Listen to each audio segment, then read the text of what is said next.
Hello po mga kababayan, si Dante Maravillas po. Pag-usapan natin itong issue sa Congress. Kasi for the past several days, pinag-uusapan na si Martin Romualdez posible daw na mapalitan. May mga lumitaw na mga pangalan po.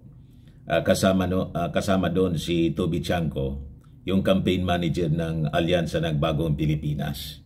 Pero ngayon, sa latest na balita, mga kababayan, I think si Martin Romualdez po will remain as speaker. Kasi siyempre, kung sino ang makakakuha ng majority support sa Congress at siyempre, yung impluensya ng ating Pangulong Bongbong Marcos ay siyang magiging Speaker of the House. Ganun naman talaga po. Pero siyempre, pareha silang malapit kasi sa ating Pangulo. Si Toby Chanco na sabi nga natin, laging kasama siya ng ating Pangulo kahit doon sa, the same with Martin Romualdez. Every Sunday, ngayon na Sunday nga, Linggo, Domingo sa amin po, Bicol, ang Linggo, Domingo. Parang pangalan ng tao, di ba? Usually, itong si Toby Chanco, pagkatapos si Speaker Martin Romualdez, laging kasama sa family gathering sa bahay mismo ng ating Pangulo with First Lady Lisa Marcos, tapos si former First Lady Imelda Romualdez Marcos, kasama si Irene. Parang may Sunday con sila. Family gathering. So, ganun sila ka-close. Ngayon, medyo, di ba, nagkaroon ng medyo controversy because of the, hindi masyado maganda yung showing ng naging result ng midterm election. So, yung expectation sana sa kampanya, mga kababayan, makakuha ng at least 8 or siyam, mga kababayan, from the Alyansa ng Bagong Pilipinas. Kaya lang, 6 lang po, mga kababayan, yung pumasok. Pero just the same, majority pa rin po sa mga nanalo sa midterm election galing Alyansa ng Bagong Pilipinas. Sa count mismo yan ni Tito Sen. 6 sa Alyansa, 3 sa PDP Laban, 2 sa LP, and 1 independent. So masaya pa rin kasi nakuha, mga kababayan, ng Alyansa ang majority sa mga nanalo. And because of that, tanggap naman po ng Alyansa yung naging resulta. And biglang lumitaw yung mga controversy na baka mapalitan si Speaker Martin kasi nagpa-labas ng statement, nagpa-interview itong si Congressman Toby Chanco na ang naka-apekto po sa performance ng Alyansa, yun pong pag-file ng impeachment, pag-impeach kay Sara Duterte, and plus, mga kababayan, yung pag-aresto kay dating Pangulong Digong. Pero mas na may diin, mga kababayan, yung impeachment. Nasabi ni Toby Chanco, bumaba yung approval na turn off yung mga taga Mindanao. Pero kinontra naman po ito ng mga congressmen mismo from the majority coalition. Especially, siyempre, yung mga members ng Lakas CMD. Sabi po nga ni sa latest discussion, latest statement ni Congressman Barbers, 86% na niya ng mga kandidato natin nanalo, yung mga congressmen na pumirma sa impeachment. O ngayon, because of that controversy, lumitaw yung possible change in leadership sa Congress. Ngayon, ang latest development ito po, report ito po ng Politico News. Martin holds majority. Marcos over 250 solons, back Romualdez as speaker. So, ibig sabihin, yung ating Pangulo, nandun pa rin ang tiwala kay pinsan, kay Speaker Martin Romualdez, plus yung 250 members of Congress. Ayan po. Kasabi dito, President Marcos Jr. has reportedly thrown his full support behind his cousin, House Speaker Martin Romualdez, to continue leading the House of Representatives in the 20th Congress. According to report, Marcos affirmed his backing during a meeting with cabinet officials kahapon po, where Romualdez was also present. The president said it's game over. If Martin has the numbers, he remains Speaker. The President's expression of confidence is expected to further reinforce Romualdez's grip on the speakership, quelling persistent rumors of an impending leadership shake-up in the lower chamber. Based sa mga naunang reports on potential showdown for the House leadership, lumitaw yung mga pangalan ni Nabutas Representative Toby Chanco, Bacolod City Representative Albi Benitez, and Ilocos Norte Representative Angelo Marcos Barba being floated as possible contenders daw sa speakership. Pero sabi dito sa balita po, however, Deputy Speaker David J.J. Suarez said the numbers are squarely on Romualdez's side. As of Saturday, kahapon po, ng hapon, Suarez said over 240 lawmakers or more than 2/3 of the 315 elected representatives have signed a manifesto backing Romualdez's continued leadership. So, si Martin pa rin, mga kababayan, ang sabi, pinaboran ng ating Pangulong Bongbong Marcos kasi yung ating Pangulo naman, kung sino yung ginusto ng majority, nire-respeto niya. Kahit nga po yung itong eleksyon na to, nakausap namin ni Mrs. Yan na naman, Ananis de Maravillas. Bukas, i-post ko. Nakausap namin, sinilip namin yung ating Pangulo. Kasi di ba, mga kababayan, laging sinasabi ng mga DDS na malapit na niya mapalitan yung ating Pangulo. Kaya lumuwas kami ni Mrs. uli, mga kababayan, para silipin kung si BBM pa ba ang Pangulo.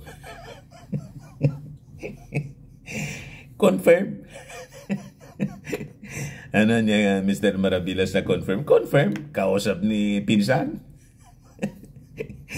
At si pinsang Romualdez, Martin Romualdez, ang sabi dito sa balita, siya pa rin Speaker of the House. Nandun ang tiwala ng ating Pangulong Bongbong Marcos sa kanyang pinsan. Di ba?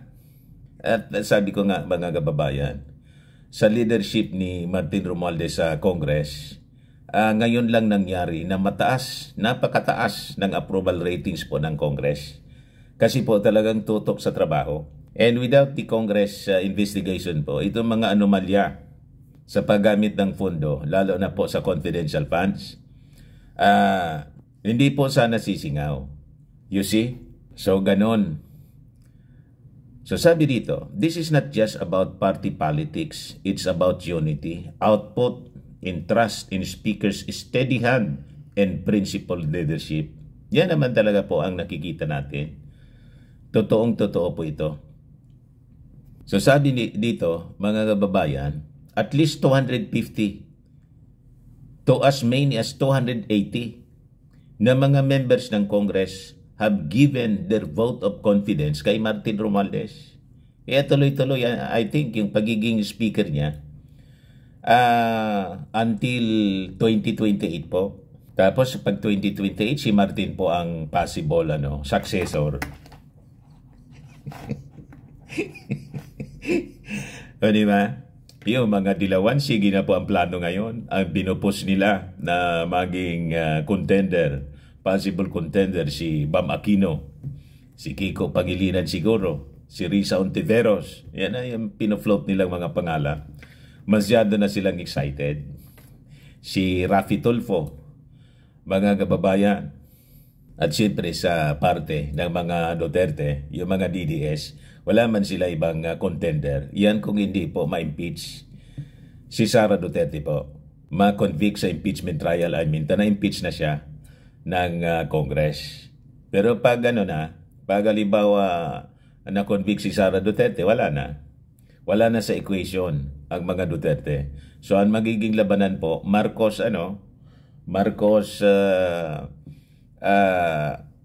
anointed candidate, kung sino yon di natin alam. Di ba niya, Mr. Marabilla, sabi mo sa akin man lang po yun. Dahil sa kaka-float natin ng pangalan ni Martin Romualdez, napag-iinitan masyado ni Sara Duterte. Wala man sinasabi si Martin Romualdez. Basta si Martin, sige ikot po sa outside ng kanyang distrito. Kasi nga po, tumutulong sa ating Pangulong Bongbong. Ayan, iniikot niya buong Pilipinas. As leader of Congress, ganon po ang trabaho niya. Full support siya sa kanyang mga kasama sa Congress. Di ba? Yung mga kasama niya sa Congress, galing siya sa iba-ibang distrito all throughout the country. Kaya justified yung pagpunta ni Martin sa iba-ibang lugar sa Visayas, iba-ibang lugar sa Luzon, including Bicol, galing sa amin. Nakita ko latest parang Central Luzon, para yung mga projects funded by Congress, parte yon sa oversight power, oversight function ng Kongreso. Kaya yon ginagawa ni Speaker Martin Romualdez. At saka siyempre, para tulungan ang ating Pangulong Bongbong Marcos na ma-implement ng maayos. Kasi siyempre, siya yung pinsan Di ba? Sino pa man yung magmamalasakit sa ating Pangulong Bongbong sa ensure na yung mga projects po ma-implement ng maayos. Alangan man si Amy Marcos na inaway na yung kanyang kapatid. Di ba? Yung proclamation nga, mga kababayan kahapon ng mga senador, hindi na in-acknowledge ni Amy Marcos si PBBM. Pinasalamatan si Digong, tapos si Sara Duterte. Tinanong ng media, bakit niya hindi mo na nakalimutan ko niya?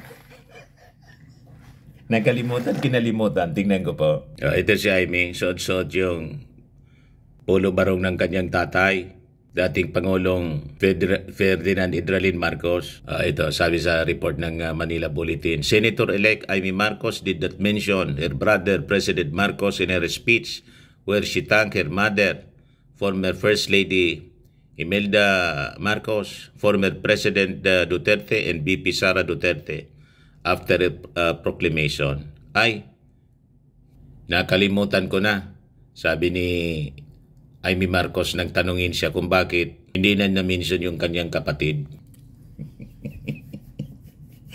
O, di ba? So, nandyan si pinsan, mga kababayan. Kasi yung kapatid po, nakalimutan na. You see? Galit yung mga tao. Sabi ni Rosemary Yeri, ang kapal ng mukha mo, natalo ka nga sa Davao, Luzon, pa rin nagpanalo sa'yo. Sabi ni Eri Silvestre, Team Black ang salot sa loob ng Senadong Bayan. Sabi ni Carla Bida, how ungrateful to her sibling, shame on her. Sabi ni Wilson Rubio, traitor to their family, how much more for the people of the Philippines. Sabi ni Jessica May, Amy is not Marcos, she is only adopted with the Marcos family. Siya ang traidor sa mga Marcoses. Sabi ni Lito Kuwa, ambot sariling kapatid mo, binabaliwala mo, it's not about politics anymore. Family matters the most. So, si Martin Romualdez, mga kababayan na pinsang buo, ito ngayon ang laging katuwang ng ating Pangulong Bongbong Marcos. So, tama lang na will remain as a speaker Speaker of the House to protect the President from any attempt na i-impeach. May impeachment na complaint, mga kababayan. Although, alam natin, di man yun magtatagumpay yung kay Cardema. Gusto lang tablay noon, mga kababayan. Under instruction yon mula sa Duterte family. Alangan man niya. Ako lang yung ma-impeach. Dapat niya may impeachment din laban sa Pangulong Bongbong.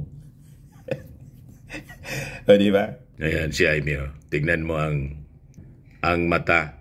Sabi ng mga nag-react. May mukhang sinasapian. Sabi ni Rin Ramirez. Sabi ni Melchor Vergara, sinapian ang baho ng durian. By the way, is it right for her to have the presidential seal on her person? Suot-suot mga kababayan yung polo barong ng kanyang tatay. May presidential seal po. Baka gusto niyang subliminal indoctrination siguro po. Di ba? Hindi halata masyado pero ang gustong ipaiwatig niya, may intention din siya na maging Pangulo. May presidential seal na dito eh. Yung sinot na niya yung mismong polo barong ng kanyang tatay na dating Pangulo. Anong ibig sabihin yun? Di ba? Subliminal indoctrination yun. Binibrainwash na tayo pailalim. Hindi masyado lantaran. Di ba? But anyway, tayo yung ultimately, tayo po yung masusunod na mga botante kasi tayo ang boss. Tayo yung appointing authority. Di ba? Kung gusto natin sa kanila, malalagay sila sa posisyon. Pag ayaw natin, tanggal sila, mga kababayan. Basta't importante magkaisa tayo para sa tama. Okay po mga kababayan, ako po si Dante Maravillas. Bye-bye po. God bless.